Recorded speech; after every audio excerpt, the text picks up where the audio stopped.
Hello and welcome to this edition of Ringside Digest. I'm your host Kirk Day, along with my co-host Nick Miller. And in this video, we're going to go over the two Game 7s that we had yesterday, April 30th. Two very, very unbelievable games, is the best way to put it. Crazy games. Moving on to the next round, we're the two unexpected teams. So we're going to go over those ones in this video, and we're also going to do a little game preview for the final Game 7 of the first round between the New York Rangers and the New Jersey Devils. So we're going to have all that, but before we get into it, make sure to subscribe to this channel if you want to see more stuff like this throughout the playoffs, because we're really enjoying doing it, and we're going to be posting it more and more. Like, Nick had a video earlier today about Daryl Sutter, so we'll still be doing news outside of the playoffs, but a lot of playoff stuff and stuff like that will be to come. So if you want to see it, make sure to subscribe. So we're going to get straight into this video. Now, with the first game we had last night, which was the Panthers versus the Bruins. Now, here we go. The Panthers take this one 4-3 in overtime to win the series in 7 games against the best regular season, the best record in the NHL of all time. The Panthers absolutely shocked the hockey world with this overtime win. Like, there was no other way to put it. We were watching it. We were in utter disbelief at this game. The Panthers came back from 3-1 in the series, and they're going to play Toronto, which is not an easy matchup. But, you know, neither was Boston, and they beat them in 7. So it's going to be a very exciting series to see what happens in that one. But a big game changer in this series was Sergei Bobrovsky. He came in and played the last 4 games, lost the first one, but came back and won 3 in a row, which was very, very good for the Panthers. I mean, they kind of looked out of it in the first few games, but when Bobrovsky came in, started to play very well, which I guess just boosted the whole momentum of the team.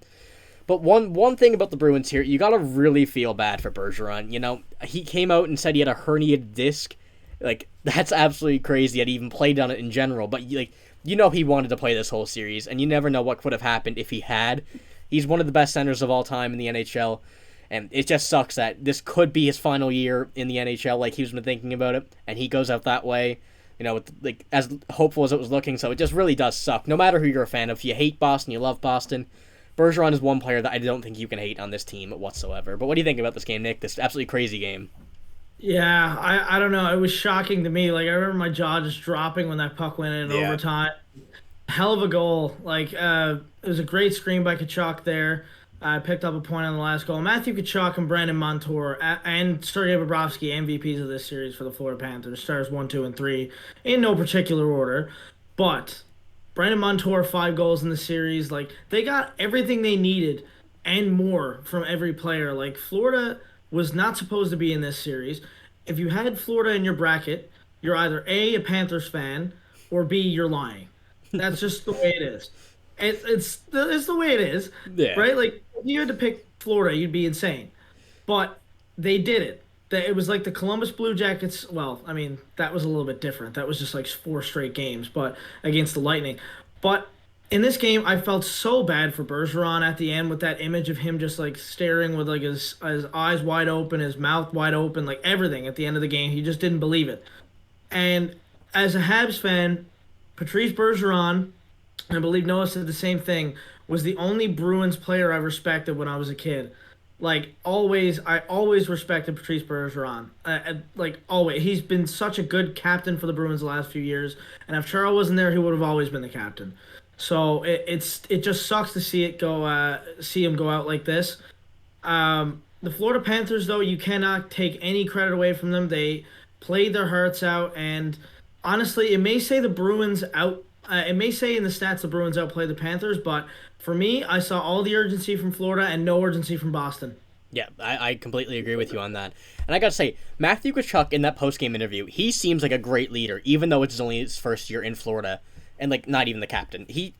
I think he takes his team on his shoulders almost. Like, in the game and also in the dressing room. He seems very vocal. You've seen him. He's been in the majority of interviews talking about the Panthers, like, as a team, not just himself. Like, he seems like a very good leader, and I can see him being a very, very crucial part of this attempted win again in Toronto. And he said in that interview, the post-game interview, he said, this came as a shock to everybody in the world except for the guys in that room. So they always believed each other, and that's half the battle in the playoffs. You need to believe. Yeah. And the Panthers believed, and it worked. Yep. By some miracle, it happened. I wouldn't even say it's a miracle, actually. They just played absolutely fantastic. They did what they had to do. So that's pretty much it. And with our second Game 7 of the night there, we had the Kraken versus the Avalanche. Another absolutely wild game in this one. The Kraken take this one 2-1 to also take this series in 7 games. They take out the defending Stanley Cup champions pretty much thanks to Oliver Bjorkstrand in this game. I mean, you see their 2 goals. Colorado were good, but they couldn't do enough. They couldn't get enough to beat like a very strong Kraken team that looked like they wanted it for every single minute of this series. There was not 1 minute that the Kraken looked out of it. Like they were digging, and you could tell they wanted it in this series. But they're going to have a very tough matchup heading to round 2 now. They're going to also play Dallas, who we've seen in the Minnesota series looked absolutely incredible. You can't really take anything away from Dallas. Pavelski was out. Their power play was incredible, fantastic, without probably their best power play player.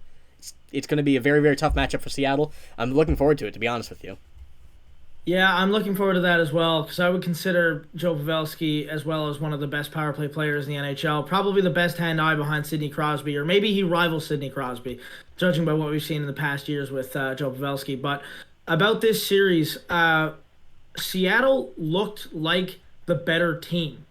Like, it's crazy that we said that the depth for Seattle might get it done for them, whereas Colorado didn't have as much depth as they do. They have more star power. But Seattle's star players, or their best players, looked like they were the shiniest stars in this series. Like they were the brightest. And you could say Oliver Bjorkstrand had one of the best playoff game sevens I think you'll ever see. It was 2 goals in a game 7, and he hit 3 posts. I don't know if you knew that, but he hit 3 posts in that game. Yeah. So he could have had 5. I remember that Eddie Olczyk was going crazy over there. It's like, that's his 3rd post of the night.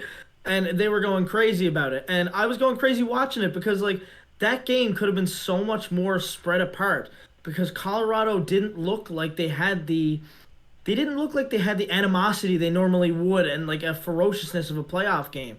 There was none of that. It was just, well, they had that goal called back, and I think it all ended from there on out because Seattle shut everything down. Seattle looked like the better team. They wouldn't let anything go. They wouldn't let Colorado get to the areas they wanted to get to. They wouldn't let them get the puck to the net. When they did, Grubauer proved me wrong again. He made a bunch of saves, knocked out his former team in the first round. I'd say that feels good for him. Yeah, it certainly does, I would say.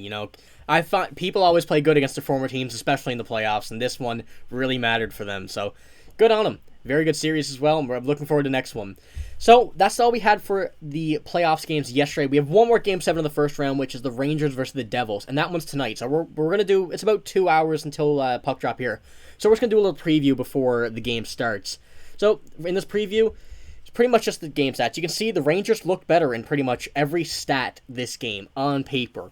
But I gotta say, like, the Devils looked good. They've fought in those games that when they were down 2-0 in the series. The 3 after they won. They fought. They played very, very good. They knew that they needed to do this to want to stay alive and be able to push it to a game 6 and 7.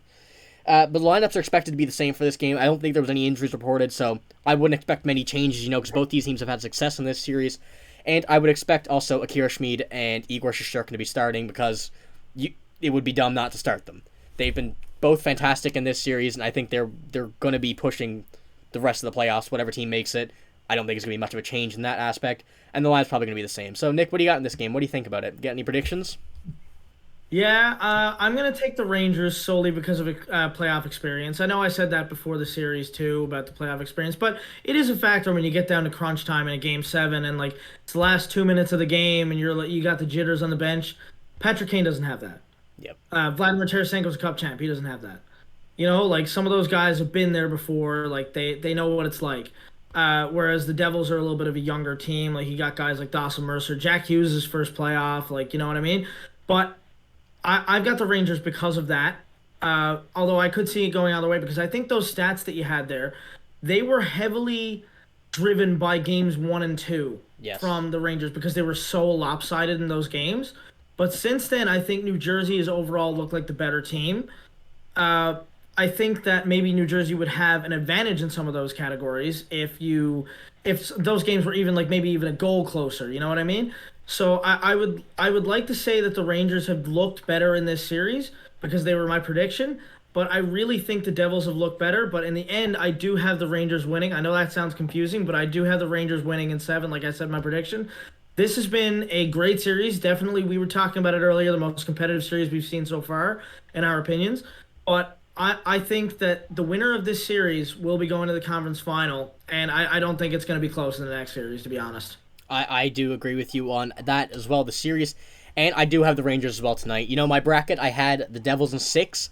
I thought the Devils would win in 6, and that makes sense. But I thought if it went to a Game 7, the Rangers would win, like you said, solely on experience. Because, you know, the Devils are an extremely young team. They don't have many players over the age of 30. And, like, the Rangers have many players who have just been here forever. You know, they probably have, like, the best Ranger playoff player of all time in Chris Kreider. Patrick Kane, who's been a superstar for God knows how long. Like Tarasenko, Zibanejad, Adam Fox, who's still young, but, you know, he's had that experience from last year. So I do think they might take this one in 7. But, like you said as well, I can see the Devils doing it because they have looked very, very good in the recent games. So, yeah, we're going to see what happens tonight, and we'll go over it tomorrow, I guess. But that's all we have for this video, everybody. If you liked it, make sure to give the video a like, and also make sure to subscribe if you want to see more content. Like I said at the beginning of the video, we're going to be going through all the playoffs in the future. You know, it's going to be very exciting. Very good time now heading in the second round. So, like I said, if you liked the video, make sure to like and subscribe, and thank you for watching.